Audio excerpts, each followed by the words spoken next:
Saya teringat beberapa tahun yang lalu saya mendapatkan undangan sebagai pembicara manajemen dalam sebuah organisasi bisnis adalah sebuah kehormatan besar bagi saya. Apalah artinya seorang Mardigu bagi banyak orang? Mungkin tak banyak berarti, namun menjadi tamu di panggung bagi saya itu sangat berarti. Waktu tersebut tidak akan saya sia-siakan. Waktu yang terpenting adalah salah satunya menanyakan apa yang terjadi dalam perusahaan dan akan kemana perusahaan. Sebuah perusahaan berbasis jasa alat berat dan manajemen di bidang pertambangan yang menguasai 25% pasar tambang batu bara di Indonesia adalah sebuah usaha yang tidak dibangun dalam satu malam. Organisasi saya misalnya, saya membandingkan.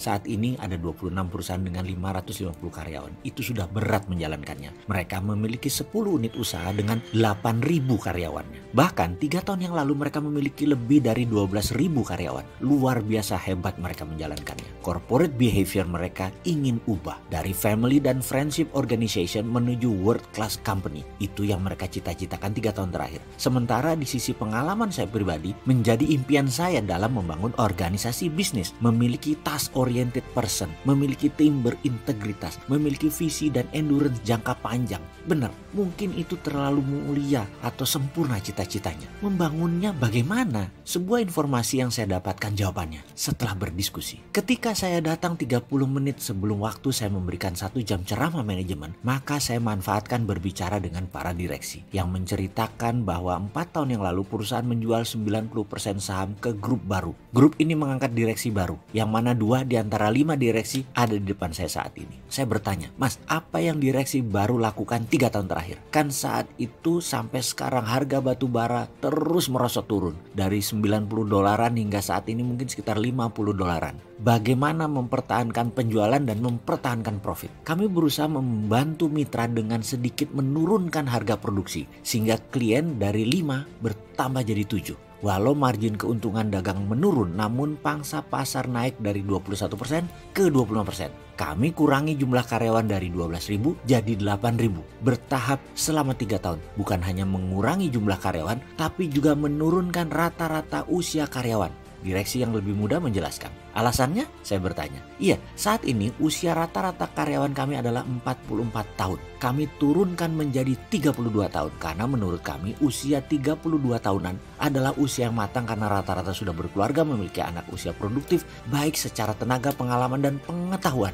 Menarik idenya. Saya ucapkan pujian itu. Terus, jadi bagi karyawan berusia di atas 40-an tahun, kami tawarkan program pensiun dini. Dan kami juga rekrut kaki muda baru usianya 25-28 tahun. Sehingga kami dapat rata-rata usia pekerja sekitar 32 tahunan. Dan usia pengalaman kerja rata-rata 10 tahun. Tidak harus 10 tahun bersama kami, namun 10 tahun tersebut memenuhi kaedah kematangan perilaku individu secara manajemen dan berorganisasi. Demikian direksi menjelaskan singkat. Dan bagi saya itu sebuah terobosan menarik. Lalu Mas, apalagi strategi manajemen untuk menurunkan biaya? Saya mencoba menggali lebih dalam. Saya tahu tidak semua orang mau atau punya strategi jangka panjang. Jika digali lebih dalam, yang dijawab ternyata oleh mereka.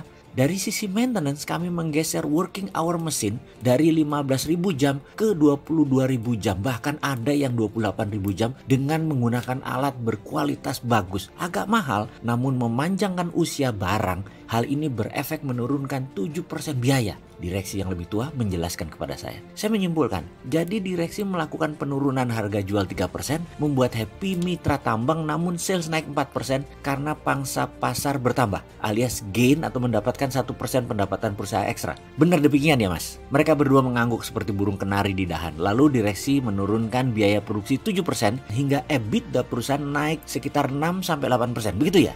Oh tidak Pak, EBITDA kami tahan naik 3-4% saja setiap tahun karena kami naikkan gaji karyawan dari 11% dari gross revenue naik menjadi 15%. Wah, happy dong semua karyawan. Kalau perusahaan salesnya 5 triliun, 15% sales sekitar 750 miliar dibagi 8.000 karyawan, rata-rata 100 jutaan setahun pendapatannya ya. Maka perusahaan Anda termasuk perusahaan yang tinggi pembagian gajinya Mas. Wah hebat sekali. Bagaimana tingkat turnover karyawan, keluar masuknya karyawan? Kecil sekali, hanya 0,5% per tahun yang berhenti atau keluar. Itu pun karena kemauan sendiri, seperti ikut suami, pindah kota, dan alasan teknis lainnya. Bukan karena tidak suka. Ada memang, namun kecil. Kalau kalau dulu bisa 5% turnover karyawannya. Saya terkagum-kagum. Niatnya interview singkat buat bahan bicara, namun malah saya terpesona dan mendapatkan ide buat organisasi saya nantinya. Dua direksi yang usianya 141 tahun ini pernah berada di perusahaan tambang internasional. Yang satu yang usianya 45 tahun ini malah pernah berada di jajaran direksi perusahaan tambang terbesar di Indonesia. Mereka menceritakan sedikit masa lalu, dan dari sikap dan cara bicara mereka, dari ekspresi wajah mereka, membuat saya bicara dalam hati, cocok iki arek. Jika proyek saya di Pasuruan jalan, saya sudah punya calon direksi nih. Pasti saya bajak berapapun ongkosnya.